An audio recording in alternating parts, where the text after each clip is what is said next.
வணக்கம் எல்லாம் எப்படி இருக்கிறீங்க? 99% ஐஸினால் பிடிப்பட்டவர்கள் யாருமே திரும்பி போன சரித்திரமே இல்லை, அன்லஸ் நீங்கள் ஒரு அமெரிக்கன் சிட்டிசனாக இருக்க வேண்டும். இன்றைக்கு இந்த ஃபேமிலி கம்யூனிட்டி ஹெல்ப் மீடியா ஹெல்ப்பை நாடுறதுக்கான முக்கிய காரணம் இமிகிரேஷன் ஜட்ஜை விட ஐஸுக்கு தான் பவர் அதிகம்.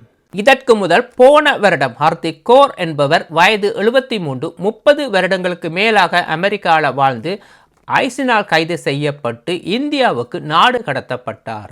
இவங்களுடைய பேர் வெங்கட வாசம் செட்டி. இவங்க ஒரு கிரீன் கார்டு ஹோல்டர். ஆகஸ்ட் 11ஆம் தேதி 2026ஆம் ஆண்டு ஐஸினால் கைது செய்யப்பட்டு ஜோர்ஜியாவில் இருக்கிற ஐஸ் டிடென்ஷன் சென்டரில் இப்போ ஜெயிலில் இருக்கிறாங்க.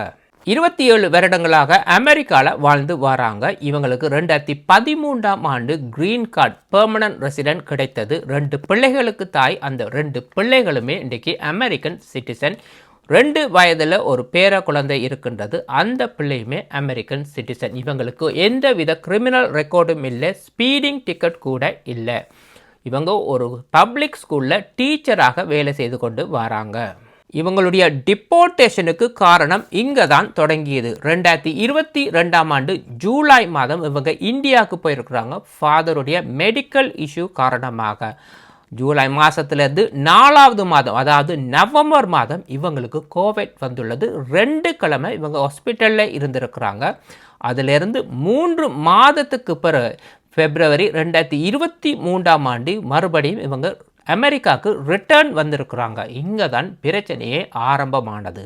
வந்திறங்கியது ரிலாய் டுராம் இன்டர்நேஷ்னல் ஏர்போர்ட்.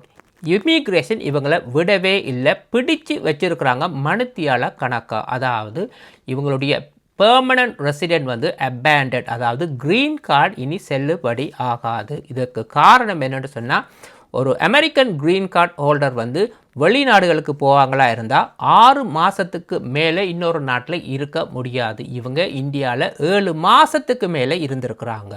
ஃபேமிலி லோயரை வச்சு ஏர்போர்ட்டில் இமிக்ரேஷனை கிளியர் பண்ணி இவங்களை அமெரிக்காவுக்குள்ள கூட்டிகிட்டு வந்துட்டாங்க.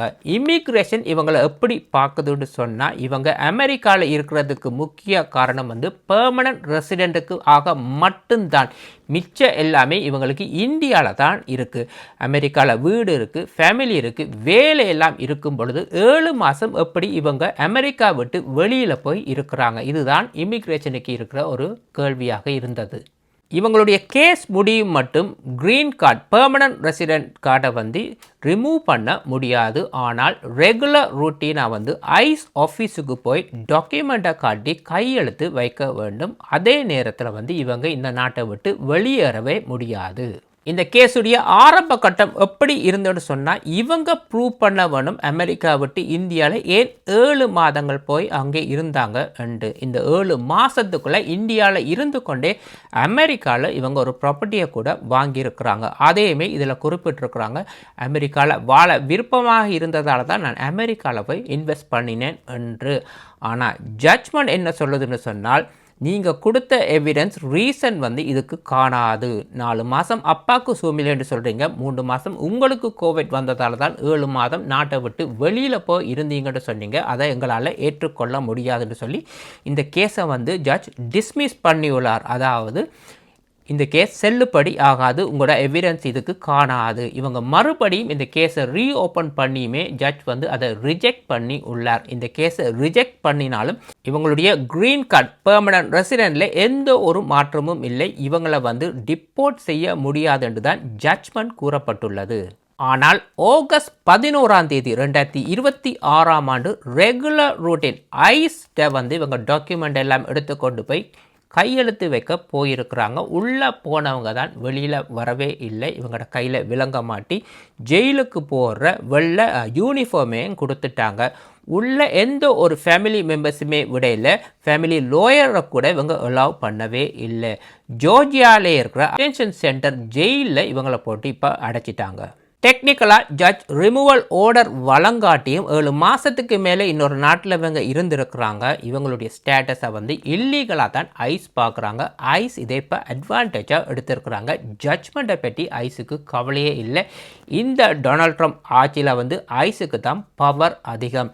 ஃபேமிலி லாயரை வச்சு இவங்க ட்ரை பண்ணியிருக்கிறாங்க, எந்த ஒரு யூஸுமே இல்லை. இந்த லேடிக்கு நிறைய மெடிக்கல் இஷ்யூ இருக்குது, டயபெட்டிஸ் இருக்குது, மெடிக்கேஷனை ஜெயிலுக்குள்ளே கொண்டு போய் கொடுக்க ட்ரை பண்ணியிருக்கிறாங்க, ஐஸ் அலோவ் பண்ணவே இல்லை. இந்த சென்டர்லேருந்து இன்னொரு சென்டருக்கு இவங்களை மூவ் பண்ணுவாங்களா இருந்தால் இவங்களை நேராக இந்தியாவில் தான் பார்க்க முடியும். ஏன்னுட்டு சொன்னால் இதுக்கு முதல்ல நடந்த டிப்போர்ட்டேஷன் எல்லாமே எப்படின்னு சொன்னால் ஃபேமிலி லாயருக்கோ தெரியாது இவங்களை டிப்போர்ட் பண்ணுறது. நேராக இந்தியாவுக்கு போய் இறங்கினா பிறகுதான் தெரியும் இவங்க இந்தியாவில் இருக்கிறாங்க என்று. இந்த மாதிரி சம்பவம் இந்த லேடிக்கும் நடக்கிறதுக்கான வாய்ப்புகள் இருக்குது.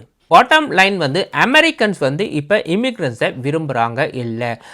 முக்கியமாக லேட்லியாக சவுத் ஏஷியன் கம்யூனிட்டியை தான் இவங்க டார்கெட் பண்ணுறாங்க. H1B விசா ஸ்கேம் அடுத்தது சோஷியல் மீடியா ஒரு பெரிய பிரச்சனையாக உள்ளது. அங்கேருந்து அந்த வாழ்க்கையை தான் அமெரிக்காவில் வாழ பார்க்குறாங்க வழிய அமெரிக்கன் லைஃப் ஸ்டைலில் அடாப்ட் பண்ணுறாங்க இல்லை. இது ஒரு பெரிய பிரச்சனையாக இருக்கின்றது. லேட்லியாக ஒருவர் தான் எப்படி அமெரிக்காவில் க்ரீன் கார்டு எடுத்துன்னு சொல்லி ஒரு வீடியோ ஷேர் பண்ணி கொண்டு வந்தார். அந்த வீடியோ ட்ரோல் பண்ணப்பட்டு இன்றைக்கு சிஸ்டத்தை மிஸ்யூஸ் பண்ணுறாங்கன்னு சொல்லி அவருடைய க்ரீன் கார்டை அமெரிக்கா இப்போ பறிச்சுள்ளது. இப்போ இருக்கிற டொனால்ட் ட்ரம்பின் ஆட்சிப்படி நீங்கள் ஒரு அமெரிக்கன் சிட்டிசனாக இருப்பீங்களா இருந்தால் மட்டும்தான் உங்களுக்கு பாதுகாப்பு. வேறு எந்த ஒரு ஸ்டேட்டஸில் இருந்தாலும் ஈஸியாக உங்களை டிப்போர்ட் பண்ணலாம். அப்படித்தான் இந்த கவர்மெண்ட் இப்போ இருக்கின்றது. மறக்காமல் கமெண்ட் பண்ணுங்கள். இன்னும் ஒரு வீடியோவில் சந்திக்கும் வரை நன்றி, வணக்கம்.